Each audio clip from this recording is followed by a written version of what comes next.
La vérité qui libère. La paracha Vaera est un tournant, parce qu'on n'est plus dans la promesse seulement. Vaera montre une autre réalité, une réalité plus profonde, plus intérieure, plus vraie, parce que lorsque Dieu commence à agir, le combat devient visible, la confrontation devient directe, et ce qui était caché dans l'ombre se révèle. Vaera, c'est la rencontre de deux royaumes, la rencontre de deux trônes, et ce choc fait apparaître une loi spirituelle que l'on retrouve partout dans l'Écriture. La sainteté de Dieu ne cohabite pas avec le mal. Elle le confronte, elle le révèle, elle finit par le briser. C'est pour cela que la confrontation commence par un signe. Le bâton de Moïse, c'est un symbole d'autorité donné par Dieu, un signe que Dieu a choisi un envoyé, un rappel que la puissance véritable ne vient pas des systèmes humains, ni des religions, ni des imitations, mais de l'appel divin. Et quand ce bâton devient serpent, on comprend que le combat ne se fera pas seulement par des mots, mais par la puissance de Dieu. Une confrontation entre la vérité et ses contrefaçons, entre l'authentique et l'imité, entre le vrai et sa copie. Car le mal ne crée rien, il imite tout. Les magiciens ne créent rien, ils copient les codes de la vérité, ils reprennent le vocabulaire, ils promettent une puissance, ils promettent une révélation, ils promettent une lumière, mais ils détournent de la vraie rencontre. Et c'est exactement ce que font les faux messies, les fausses voies, les fausses sécurités, les fausses lois spirituelles. Elles ressemblent à la vérité juste assez pour tromper, mais elles ne possèdent pas la vie. Le mal peut copier, mais il ne peut pas vaincre. Le bâton de Moïse va avaler les serpents des magiciens de Pharaon, car il n'y a pas plusieurs vérités qui cohabitent. Quand la vérité demeure, elle absorbe les illusions, elle met fin aux copies, elle ferme la porte aux mensonges. C'est là qu'on comprend pourquoi Yeshua est au centre de cette confrontation, parce que ce que Moïse vit devant Pharaon annonce ce que Yeshua vivra. Car lui aussi sera confronté aux chefs religieux, aux attentes déformées, à tous ces serpents qui cherchent à empêcher la rencontre réelle. Et c'est ce qui nous arrive à nous aussi, et c'est pourquoi la confrontation est inévitable. Parce que le faux doit être exposé, le mensonge doit être révélé, les illusions doivent être avalées et le cœur changé. Car le cœur de l'homme est le vrai champ de bataille. Pharaon n'est pas seulement un homme, il est un principe. Pharaon est le trône intérieur, le cœur de l'homme qui refuse de céder la place à Dieu, le cœur qui veut garder le contrôle. Et c'est pour cela que le texte insiste sur l'endurcissement du cœur. Vaera nous apprend que Dieu nous confronte avec ce qu'il y a de plus sombre en nous afin de nous libérer. Et cette libération passe par des étapes progressives, parce que Dieu ne renverse pas l'Égypte d'un seul coup. Il la démonte pièce par pièce, idole par idole, illusion par illusion. Et c'est exactement ce qui se passe aussi dans une délivrance intérieure. Parce qu'avant de faire sortir Israël d'Égypte, Dieu fait sortir l'Égypte du cœur. Et les 10 plaies deviennent alors une lecture intérieure, comme si Dieu entrait dans les chambres de notre âme pour renverser ce qui y régnait. La première plaie, l'eau changée en sang, c'est le Nil, la source principale de l'Égypte. Et Dieu montre que cette source finit par mener à la mort. La source de tous ces faux dieux que l'on a adorés par méconnaissance, elle ne mène à rien. Elle n'est pas la vraie source du Créateur, Dieu d'Israël. La deuxième plaie, les grenouilles, c'est ce faux sacré qui envahit la maison, la cuisine, la nourriture, le lit, comme une spiritualité envahissante qui n'a plus de limites, comme des habitudes consacrées à autre chose qu'à Dieu. Sur ce qui a occupé nos espaces, nos tables, nos fêtes, nos repères, nos maisons, avec ces statues posées sur nos murs, nos fétiches, nos temps libres perdus à faire n'importe quoi. La troisième plaie, les poux, la vermine, c'est le moment où l'imitation s'arrête, parce que les magiciens n'arrivent plus à reproduire, et ils disent « c'est le doigt de Dieu qui est là », ce qui veut dire que l'homme touche une limite, que le mensonge touche une frontière, et que Dieu se rend indéniable.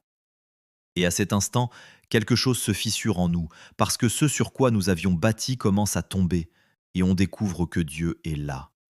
Il existe, non pas comme on l'avait imaginé, mais comme une vérité qu'on ressentait sans en avoir conscience. La quatrième plaie, c'est la confusion qui devient impossible à gérer. Mais c'est aussi le début d'une séparation, parce que Dieu commence à distinguer ce qui lui appartient de ce qui ne lui appartient pas. Et on comprend qu'on ne peut plus vivre dans le mélange ni dans le compromis. C'est le moment de la séparation. La cinquième plaie touche la croyance, la foi, la conviction, qui t'a rendu spectateur d'une idéologie religieuse, et Dieu y touche comme un désenvoûtement pour donner une nouvelle vision, non pour te détruire, mais pour détacher notre cœur de l'emprise de ce qui nous enchaîne, afin que la foi revienne à Dieu seul. La sixième plaie, les ulcères, c'est l'effondrement des illusions mentales et intellectuelles, des systèmes où on pensait tout connaître, tout contrôler, où on croyait avoir Dieu dans tes formules et dans notre savoir, notre connaissance biblique, notre apprentissage théologique. Mais Dieu touche là où on pensait être fort, et on réalise que la connaissance ne nous sauve pas, et que la religion sans vérité ne nous guérit pas. La septième plaie, la grêle mêlée de feu, c'est la chute de notre raisonnement fataliste sur la position religieuse, des cycles et du destin, de ce qui ressemble à la fatalité, à cette voix qui dit « c'est écrit, c'est comme ça, les livres religieux ont dit ça, on n'y peut rien ». Et Dieu montre que le ciel n'est pas un Dieu, que les éléments ne règnent pas, que les cycles ne gouvernent pas la destinée, car le ciel obéit au Créateur. La grêle de feu met fin à la résignation, le cycle est brisé pour enfin suivre Dieu et se réorienter vers les repères du Shabbat, des fêtes et des rendez-vous que Dieu fixe avec nous. La huitième plaie, les sauterelles, c'est quand ce qui est encore faux persiste, quand l'espoir humain s'épuise, quand on touche le fond de notre univers religieux, quand on ne peut plus s'accrocher à ce qui nous restait. Et pourtant, c'est là qu'un autre espoir peut naître, parce que Dieu enlève les faux appuis pour qu'on apprenne à marcher autrement, non pas sur ce qui reste, car Dieu enlève tout ce en quoi on croyait pouvoir s'appuyer. Et c'est parce qu'il ne reste rien que Dieu peut se révéler en esprit et en vérité. La neuvième plaie, les ténèbres, c'est la chute de l'orgueil spirituel, parce que la fausse lumière s'éteint et on comprend que la vraie lumière n'était pas là. Car il existe une nuit qui tombe précisément sur ce qui se croyait éclairé, pour que l'homme cesse d'adorer sa propre intelligence et cherche la lumière de Dieu. Dieu éteint la pensée pour y déposer sa lumière. C'est la nuit où la peur lâche prise, parce que la joie approche. Et la dixième plaie touche le cœur, elle touche le trône, elle touche le maître intérieur, parce que Pharaon est ce moi qui retient, qui contrôle, qui refuse de laisser sa place. Ses habitudes, sa tradition, son appartenance, son système communautaire qui le retient encore. Et quand Dieu frappe là, c'est ce qu'il y a de plus dur. Les sentiments, les émotions, les certitudes d'une vie entière s'effondrent comme un coup final qui stoppe notre errance. Pour que le trône change de propriétaire, pour que Pharaon ne soit plus ton maître, et pour que tu puisses dire enfin « Ce n'est plus l'Égypte qui règne en moi, c'est le Dieu d'Israël ». C'est la seule et unique source de vérité qui coule dans les veines. Dieu frappe ce faux Messie, ce faux Fils, pour que tu accèdes à Yeshua, l'Élohim. C'est lui seul qui a droit sur ta vie, maintenant, si tu prends conscience que désormais, il est ton Dieu d'Israël. Et c'est pour cela qu'il ne nous laisse aucune autre source. Il ramène tout au Dieu d'Israël, au seul trône légitime. Et c'est là le message de Vaera. Dieu ne fait pas que sortir un peuple d'un pays, il fait sortir le cœur d'un règne. Il expose les contrefaçons, il dévoile les idoles, il brise les faux appuis, il détrône Pharaon et il conduit l'homme à la vraie rencontre. Parce qu'au bout de la confrontation, il ne reste pas une théorie, il ne reste pas une religion, il ne reste pas une imitation, il reste une chose, le trône rendu à Dieu, et la liberté qui commence quand Yeshua est Elohim dans ta vie. Elohim est un mot de forme plurielle, mais employé au singulier pour parler du Dieu unique. Dire Yeshua et Elohim, c'est dire le Dieu d'Israël s'est rendu visible et s'est approché de nous en Yeshua. Aucun faux Dieu, aucune idole du cœur, aucun système religieux ou spirituel ne peut tenir devant lui.